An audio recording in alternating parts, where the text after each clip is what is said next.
श्री राम की कृपा से सब कुछ होता है।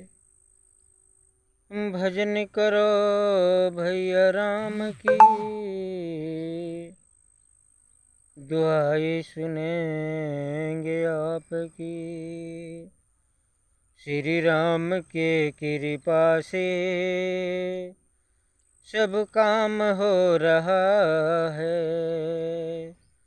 श्री राम के कृपा से सब काम हो रहा है। करते हो आप रघुबर, करते हो आप रघुबर, मेरा नाम हो रहा है। आपके दया से सारा काम हो रहा है। आपके दया से सारा काम हो रहा है। पतवार के बिना ही मेरी नैया चल रही है। पतवार के बिना ही मेरी नाव चल रही है। हैरान है जमाना, हैरान है जमाना, मेरी मंजिल मिल रही है। हैरान है जमाना, मेरी मंजिल मिल रही है। श्री राम की कृपा से सारा काम हो रहा है। करता नहीं मैं कुछ भी, करता नहीं मैं कुछ भी, मेरा नाम हो रहा है। आपके कृपा से सारा काम हो रहा है। आपके कृपा से सारा काम हो रहा है। दर्शन दो प्रभु, अब शाम हो रहा है। दर्शन दो प्रभु, अब शाम हो रहा है। चरणों में झुक रहा हूँ, चरणों में झुक रहा हूँ। आशीर्वाद दीजिए भगवान, चरणों में झुक रहा हूँ। आशीर्वाद दीजिए भगवान। राम के कृपा से सारा काम हो रहा है। श्री राम के कृपा से सारा काम हो रहा है। जय श्री राम, जय शिव शंकर शंभु कैलाशपति। आज हमने के चले के विष्णु भगवान कैसे मृत्युलोक पर आयल बनी। जब देवासुर संग्राम भई रहे, उनमें साथ देवता लोग असुर लोग के मार के खत्म कर देले रहे लोग। लास्ट में एक जना जब लौकल बड़े तो विष्णु भगवान उनकरा के चेहटले बनी, लेकिन वो धराइल नहीं कन। तो सुदर्शन चक्र छोड़ देले बनी कि जा सुदर्शन चक्र मार के आओ। सुदर्शन चक्र अब उनकरा के रखे दिले बड़े, और भागते रहे। उनकरा कहीं आड़ नहीं मिला। तब भृगु ऋषि की औरत अपना कुटिया में से बाहर निकल के खड़ा रहनी। तब देखले कि रहा इंकरे में हमरा के समाहित हो जाएगा तो मरी है ना। बस वो का भर की असुर भृगु ऋषि की औरत में समाहित हो गई। समाहित हो गई के बाद सुदर्शन चक्र अब तो देखता रहे कि भाई बड़ा मुश्किल हो गई। फिर आदेश ले ले बड़े विष्णु भगवान से। आदेश जब ले ले बड़े तो विष्णु भगवान कहले बनी कि ना काट दो, मुक्ति उनकर हो, कोनो बात नहीं के। सुदर्शन चक्र भृगु ऋषि के औरत के गर्दन काट दे। अब भृगु ऋषि जब निकलल बनी कुटिया में से तो देखत तरी कहे दादा हमारा औरत के तो गर्दन कट गई। बड़ा दुखित भईनी वहाँ के, कहनी कि ये विष्णु तू तो हमारे संग बड़ा छल कैलो, निमन ना कैलो। विष्णु भगवान कहनी कि सुनी छल नहीं कैले रउआ औरत के जवन बा मुक्ति बन गए। वो होनी के केहू रोके वाला नहीं है, वैसे ही उनकर मरे के होनी रहा। तो देखिए आबहू के जाहू के सब ही होनी होला कि कैसे आवे जाए के बा। यही से कहल बा कि कर्म बढ़िया करे तेरा और दोनों बढ़िया से होई, जन्मो बढ़िया होई मृत्यु बढ़िया होई। अब भृगु ऋषि का अकेले बनी कि वहाँ के श्राप दिले बनी, कहते नहीं कि जा विष्णु, जैसे हम अपना औरत के वियोग में तड़पतानी वैसे ही तू परेशान हो जीब, बने बने भटकब। जाए अब तू मृतलोक में, अब तू मृतक लोक ही बना। विष्णु भगवान जब ये बात लक्ष्मी जी से कहनी की देखी ना ऐसे ऐसे बात हो गई, तो वहाँ के कहनी कि कोनो बात नहीं खे तो होनी है, तब तो हमरो चले के पड़ी मृतलोक में। भगवान कहले बनी कि हाँ रहुओ चले के पड़ी। तो अब वहाँ के अब देखे लगनी कि मृतलोक में कौन ऐसा घर बा जौना में सब कुछ बा, धर्म भी बा, वीरता भी बा, चित भी बा, हर चीज जौना घर में बा वही घर में भगवान आइले। खाली धरने से ना होला, कर्म से भी होला, कर्म प्रधान होला तो सब कुछ होला। देखिए वह अवधपुरी में अवध जी के खानदान में राजा रघु रहे, जो उनकी कितना वीर रहे। वो बचपने में गुरुकुल में जब पढ़े गए रहे, गाय चरावे खातिर गुरु जी जब भेज दिल रहनी तो खुद भगवाने बाघ बन गई रहनी, खड़ा हो गई रहनी, एगो गाय के घेर ले रहनी। जब गाय के वहाँ के घेर ले रहनी, अब यहाँ के सब गाय जब देख गिनती करते हैं तो सब गाय बाड़ी सब, आखिर एगो गाय नहीं खे, बड़ा वहाँ के फेर में पड़ गई नहीं। अब वो कुटिया पर सब गाय लोग के बांध के गुरु जी से कहले बनी कि गुरु जी ऐसे ऐसे बात बा। कहले कि ठीक बजा, तो जाते नहीं। जब लगनी उनका नाम दे के गौआ गौआ माता गौआ माता, तो बाघ घेर ले रहे। गैल बनी बाघ से कहनी कि बाघ सुना, ये गाय के छोड़ दो, ये लक्ष्मी है, माता है। बाघ कहले बड़े कि हमार भोजन है, इनकरा के खाए तो कोनो पाप न करी। कहले बनी कि सुनी रुआ गाय के छोड़ दी, हम बांध के आवत तनी कुटिया पर से, तो रुआ हमारे के खाए। कहले कि पक्का, तो हाँ पक्का। तो देखिए गाय के लेके आके बनले बनी, या फिर वहाँ के आगिल बनी। बाघ से कहले बनी कि बाघ तू अपन भोजन ग्रहण कर, हम आगिल बनी। कहले जे रोबा नानू तो ना हम ना रोए। साक्षात वहाँ के खड़ा हो गई नहीं, या वहाँ के बाघ जौन बनल नहीं, वहाँ के साक्षात दर्शन दिले बनी। कहनी जे धन्य हुआ राजा, तुम राजा के लड़का रघु, धन्य बाड़ तुम, तहार सगरु विजय विजय बा।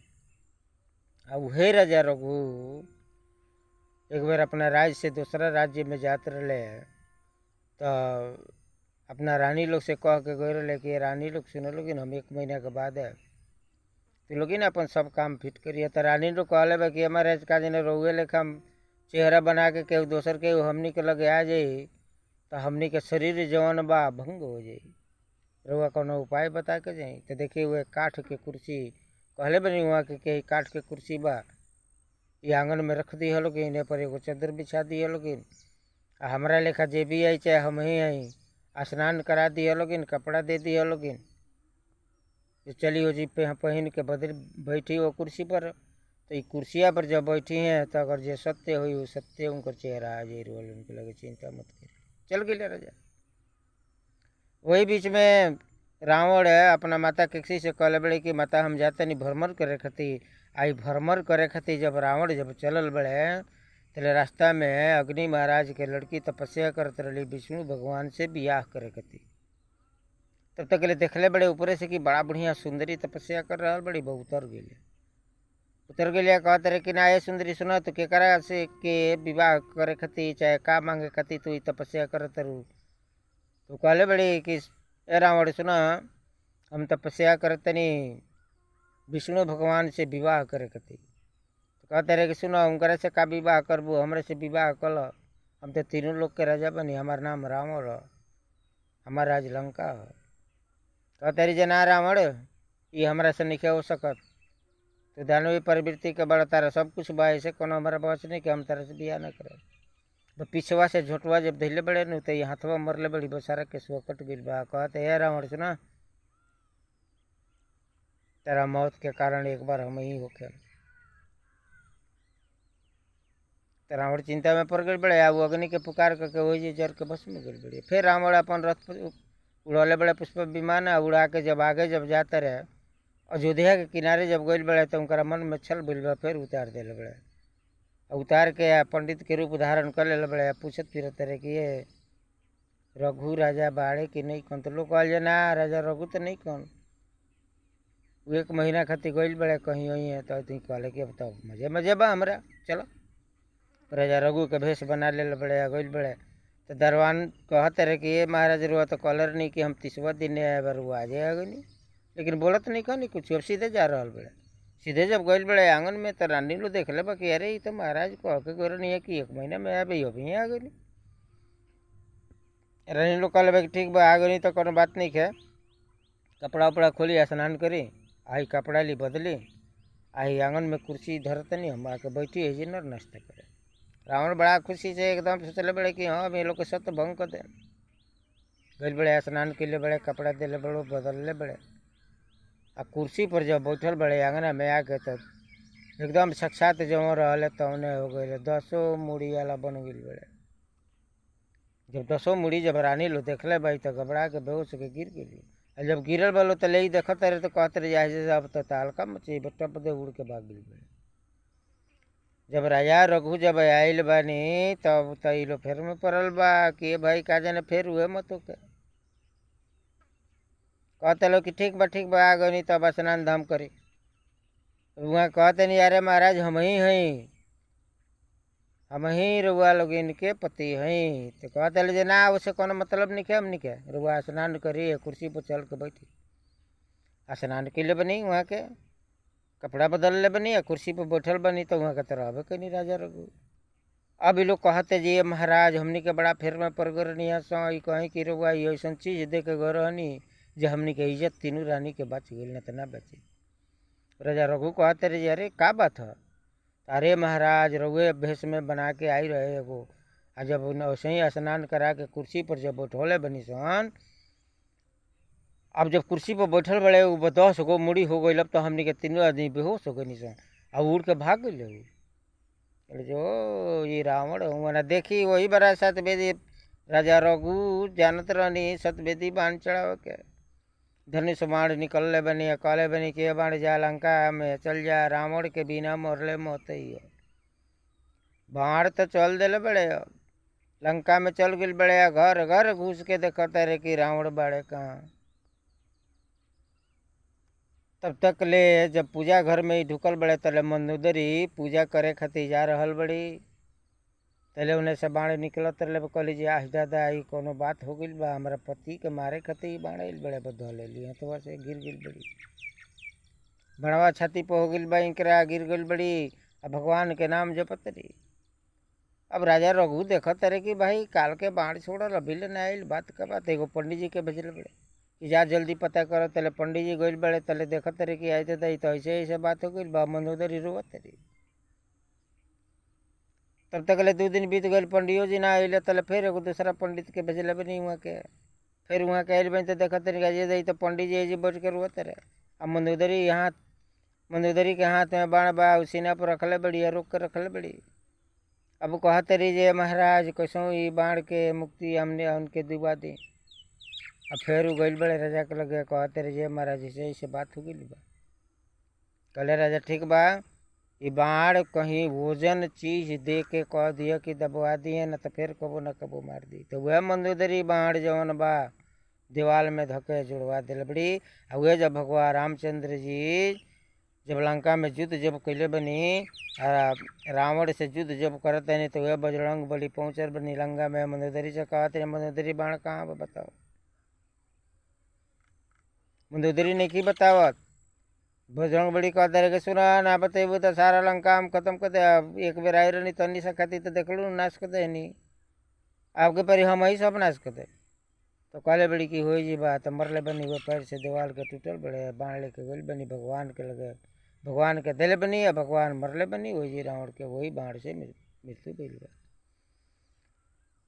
करनी कर भैया नीमन, नीमन मुक्ति बन जाई, इहे दशा संसार के बाया ना जाना लागल रही। जैसन कर्म करब रउआ वैसने जीव बनब रउआ, केहू के मत चोराई केहू के मत छुपाई, केहू से मत करी रउआ छल दगा, ये मनुष्य तन बड़ा भाग से पावा। प्रभु के चरण में हम मन लगवले बानी, प्रभु के चरण में हम मन लगवले बानी। रोज दिन पूजा पाठ करी रे हम धर्म हो, रोज रोज पूजा करके करी ले हम धर्म हो।